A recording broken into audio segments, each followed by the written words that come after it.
We're off to day 7. Today is day 7 of canvassing. I think the goal is to wrap it up by tomorrow, but we might have like an extra day. Depends on if we hit the goal or not. But it was supposed to be a 10-day campaign to wrap up before November 1st. So we'll see. It's going to be raining today, which will be tough. I'm not great in the rain, but they've been giving me flatter terrain the last couple of days, so hopefully I get something flat again, because my joints are not very good on the hills in wet weather. But we're on our way, and fortunately, because we're getting early starts on the weekend, we're not going to be walking in the dark. That is so huge. We will be walking on Halloween, but again, we have an earlier schedule, which is nice. I might actually stay down there and check out the block parties. I might check out the block parties before I go home. And then, let's see, Andrea did a great live stream this morning, commentary on the cops marching in New York. So check that out if you can. Talking about how cops will enforce the laws that they like, such as being able to rough up and bully people for smoking weed or doing drugs. But when it comes to a mandate to get vaccinated and to wear masks, they have taken their own liberty to say no, we're not going to enforce that. So really, they only enforce the laws that they want to enforce. They just don't care. This is a bully job. It's a bully job. You know, they're supposed to uphold the law. They're supposed to provide safety to our communities. They're not. They're just roughing people up.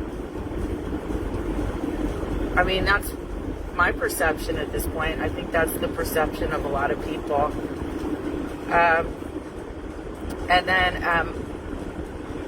then my favorite troll caught a slip up that Craig Pasta Jardula did on his show.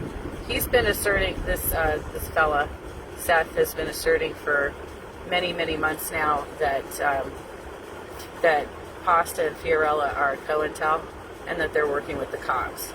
And he's doing a really deep dive into looking at their tapes, their videos. I don't ever watch them. But I can tell you they're strange. They're very strange.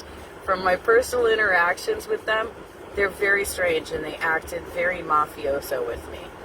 And they are really into smear campaigns. They're really into pushing smear campaigns. And they oddly, as journalists, get involved in specific electoral politics and push candidates. They practically strong arm to try and get candidate endorsements from organizations.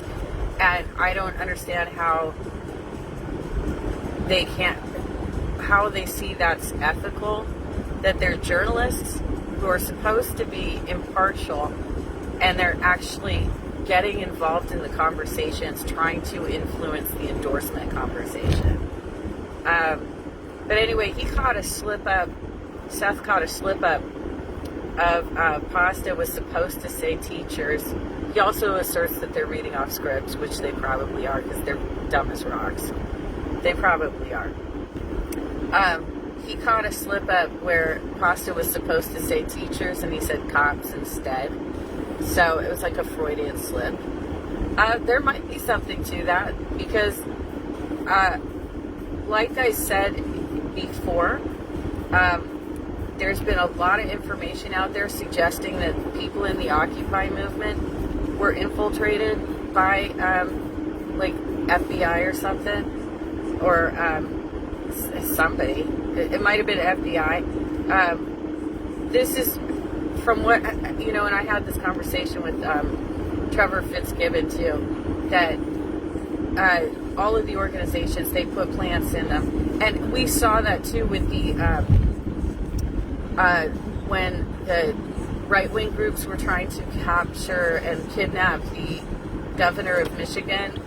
The groups had been infiltrated by, I think, the FBI or somebody, to spy on them and make sure that they didn't actually get it done. Like, to make sure that the plot was thwarted, right? But we've also heard over the last few decades that either the CIA or the FBI or whatever got involved in actually pushing out drugs into certain communities and giving them misinformation about vaccinations and stuff. This is one of the reasons there's some vaccine hesitancy, especially among communities of color, because of these covert operations that have happened in the past. Now, this is all, I know he hates it when I say it, but it is all speculation. We don't have any sort of paper trails that can conclusively link them to a COINTEL operation. But their behavior has always been incredibly strange. They assert themselves to be leftist, but they're pushing GOP talking points, and they get involved in the electoral process when they're supposed to be independent media. They're supposed to be journalists, impartial journalists. And yeah, that might have been a Freudian slip. He said cops instead of teachers when it didn't make sense to say it there. So that's an interesting find, Seth. I don't have the time to, and nor do I have the stomach to watch their videos. So I'm glad when other people do it for me and break down their madness, because I just can't. I just can't. I can't watch these shows. They're so irritating to me. I can't bother with it. But anyway, y'all keep doing what you do. I'm going to go walk blocks for at least the next 2 days, maybe 3 or 4, depending on where we land with our signature collection. It's going to be wet today, and I don't think it's going to get above 66. All right, let me go get my exercise.